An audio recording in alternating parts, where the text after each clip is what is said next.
Assalamualaikum warahmatullahi wabarakatuh. Pada video ini akan dipresentasikan hasil diskusi dari kelompok 3 mengenai materi teori keterampilan dasar melakukan variasi yang ditujukan untuk memenuhi tugas mata kuliah keterampilan dasar mengajar yang diampu oleh Bapak Nanda William MPD.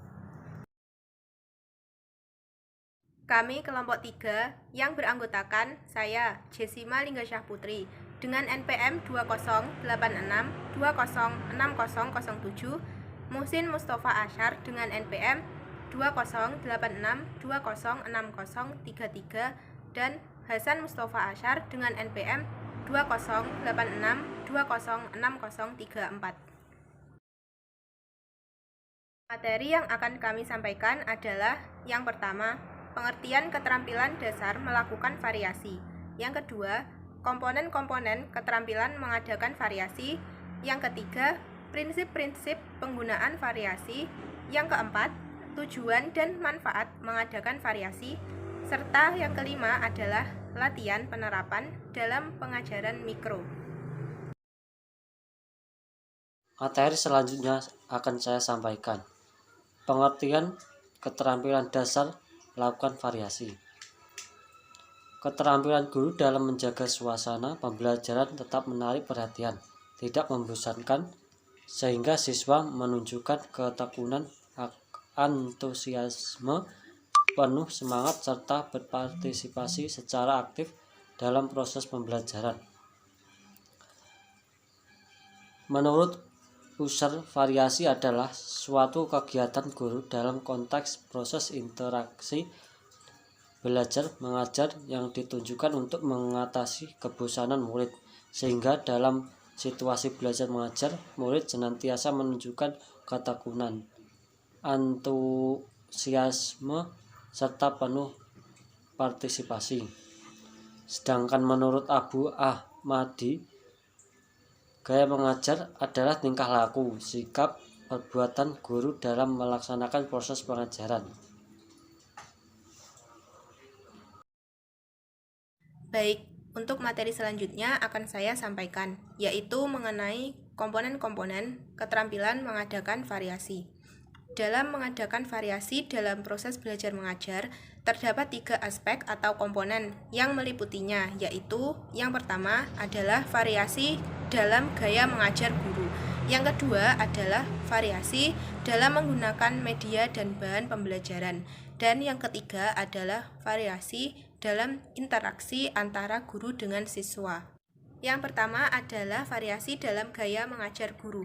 Yang dimaksud dalam variasi gaya mengajar guru adalah pengubahan tingkah laku, sikap, dan perbuatan guru dalam konteks belajar mengajar yang bertujuan untuk mengatasi kebosanan siswa sehingga siswa memiliki perhatian dan minat belajar yang tinggi.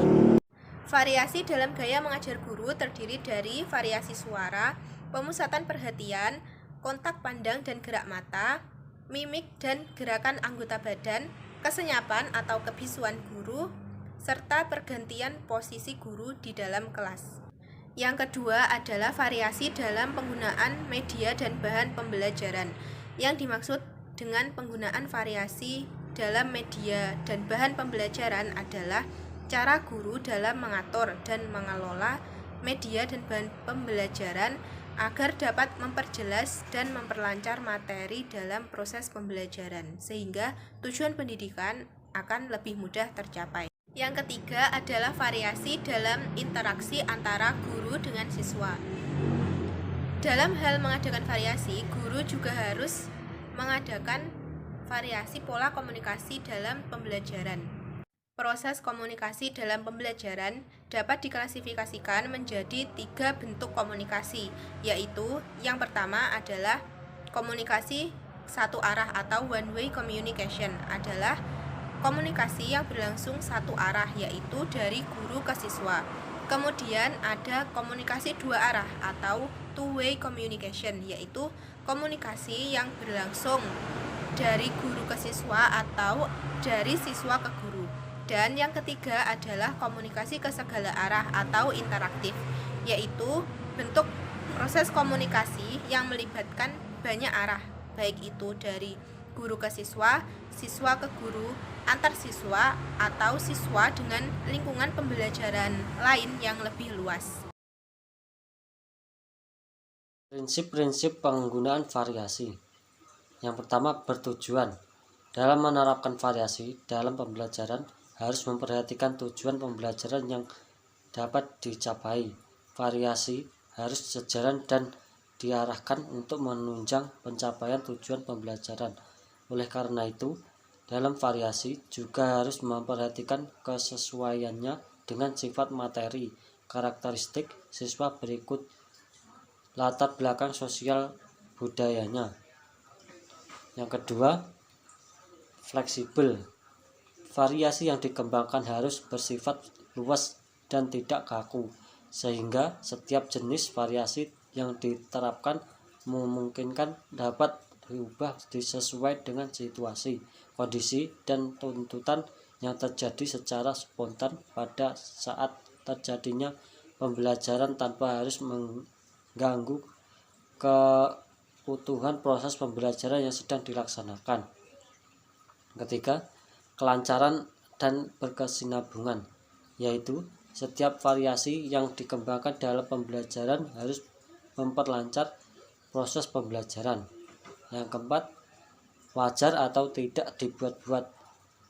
Variasi stimulus yang diterapkan dalam pembelajaran tidak dibuat-buat sehingga tidak terkesan seperti terpaksakan. Yang kelima, pengelolaan yang matang.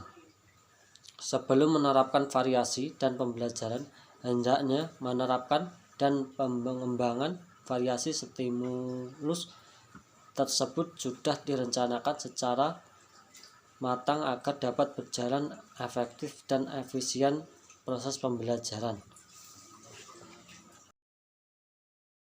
Materi selanjutnya akan saya sampaikan. Tujuan dan manfaat mengadakan variasi. 1. Terciptanya proses pembelajaran yang menarik dan menyenangkan bagi siswa. 2. Menghilangkan kejenuhan dan kebosanan. 3. Meningkatkan perhatian dan motivasi siswa. 4. Mengembangkan sifat keingintahuan siswa terhadap hal-hal yang baru. 5. Menyesuaikan model pembelajaran dengan cara belajar siswa yang berbeda-beda. 6. Meningkatkan kadar aktivitas belajar siswa. Latihan penerapan dalam pengajaran mikro. Gunakan komponen-komponen keterampilan mengadakan variasi stimulus yang sesuai dengan materi atau submateri pokok, tujuan, serta usia anak. Berlatihlah dengan menggunakan beberapa variasi stimulus yang menarik, baik variasi dalam gaya mengajar, variasi media, maupun variasi pola interaksi. Gunakan lembar pengamatan untuk memperoleh umpan balik dari hasil pengajaran mikro.